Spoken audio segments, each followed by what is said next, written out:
ang tinig ko'y pakikinggan ng kabilang sa aking kawan. Ako'y kanilang susundan. Alleluia, Alleluia, Alleluia,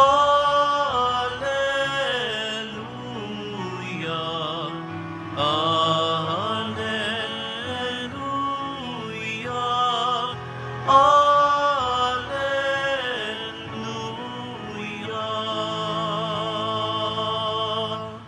Sumainyo ang Panginoon. At sumaiyo rin. Ang mabuting balita ng Panginoon ayon kay San Marcos. Papuri sa iyo, Panginoon. Noong panahong iyon, bumalik kay Jesus ang mga apostol at iniulat ang lahat ng kanilang naisagawa at naituro. Napakaraming taong dumarating at umaalis. Ano pat hindi na makuhang kumain ni Jesus at ng kanyang mga alagad. Kaya't sinabi niya sa mga ito, magtungo tayo sa isang ilang na pook upang malayo sa karamihan at makapagpahinga kayo ng kaunti. Umalis silang lulan ng bangka at nagpunta nga sa isang ilang na dako. Ngunit maraming nakakita sa kanilang pag-alis at nakilala sila. Kaya't mula sa lahat ng bayan, ang mga tao'y patakbong tumungo sa dakong pupuntahan ni na Jesus at nauna pang dumating doon kaysa kanila. Paglunsad ni Jesus, nakita niya ang napakaraming tao.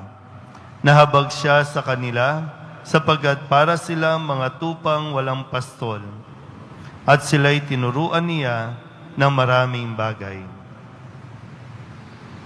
Ang mabuting balita ng Panginoon. Pinupuri ka namin, Panginoong Hesukristo.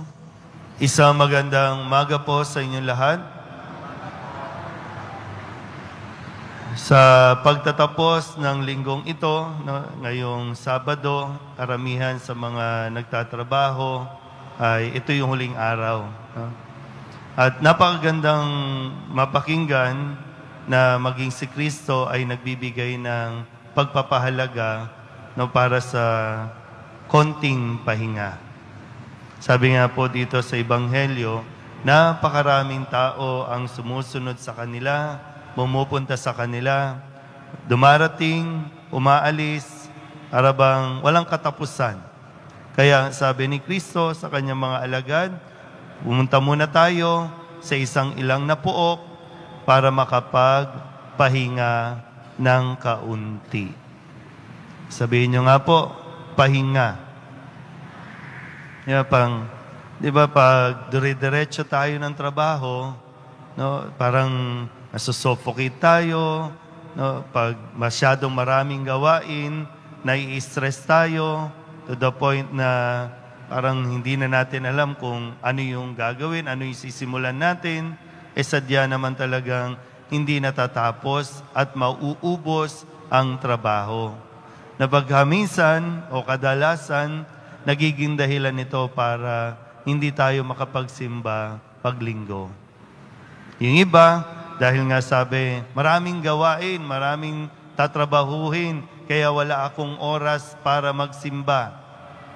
Yung iba naman ang dahilan, sayang ang kikitain, kaya kahit linggo, magtatrabaho. Sa mga may bahay, mula Lunes hanggang Linggo, hindi nauubos ang trabaho.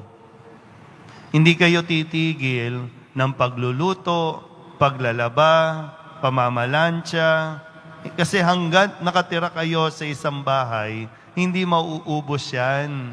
At hanggat nagbibihis kayo, hindi mauubos ang paglalaba. Pero sabi nga, pwede mong iwan muna yan sandali. Kasi kailangan mong magpahinga ng kaunti. Hindi naman sinasabing takasan na natin, sabi nga dito, ang daming taong dumarating, lumalapit sa kanila, humihingi ng tulong. So, dahil masyado ka nang naririndi, iwanan na natin, takasan na natin. Hindi naman ganun ang sinabi ni Kristo eh. Kundi para makapaglingkod ka, no, ng may saya, ng may nakangiti pa, kailangan may pahinga. Naintindihan ba? Okay, yung pagpunta natin dito, ito ay isang paraan na tayo nagpapahinga muna. 1 oras lang naman, pahinga lang. Para paglabas natin dito, fresh ulit yung ating pag-iisip. Alam na natin kung ano ang gagawin pa. Doon sa mga bagay na hindi natin malaman kung paano natin gagawin. Kahit sa problema, magpahinga ka muna. Simula bata hanggang pagtanda, hindi naman nawawala ng problema eh. Pero kapag may pahinga ang tao, alam niya paano harapin ang problema. Yan, sa unang pagbasa, ito na yung kwento ng, kumbaga naipasa ni David, yung kanyang trono kay Solomon. Si Solomon na anak niya, ito ngayon, lumalapit sa Diyos, naghandog sa Diyos, nagdasal sa Diyos, at nakahingi siya ng tamang paghingi. Pwede na ba sabi nga, pinuri siya ng Diyos kasi hindi siya humingi ng kapangyarihan, kayamanan, o kung ano pa mang material na bagay, kundi ang hiningi niya ay karunungan para makapamuno siya, makapaggabay siya sa mga nasasakupan niya ng naaayon. Humingi ng pangunawa, humingi ng pusong marunong umintindi. Dito sa atin, parang hingin natin at ipagdasal natin kung ano talaga yung tama. Minsan kala nyo, dadasal kayo, Lord, sana maging masaya ako.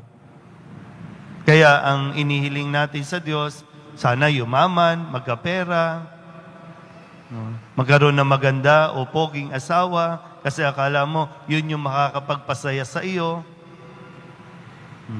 Pero mali yung paghingi, mali yung hinihingi natin para doon sa akala nating makakapagpasaya sa atin. So, ang isang taong may tamang pahinga, laging nagkakaroon ng panahon ang Diyos para makapasok sa atin. Amen?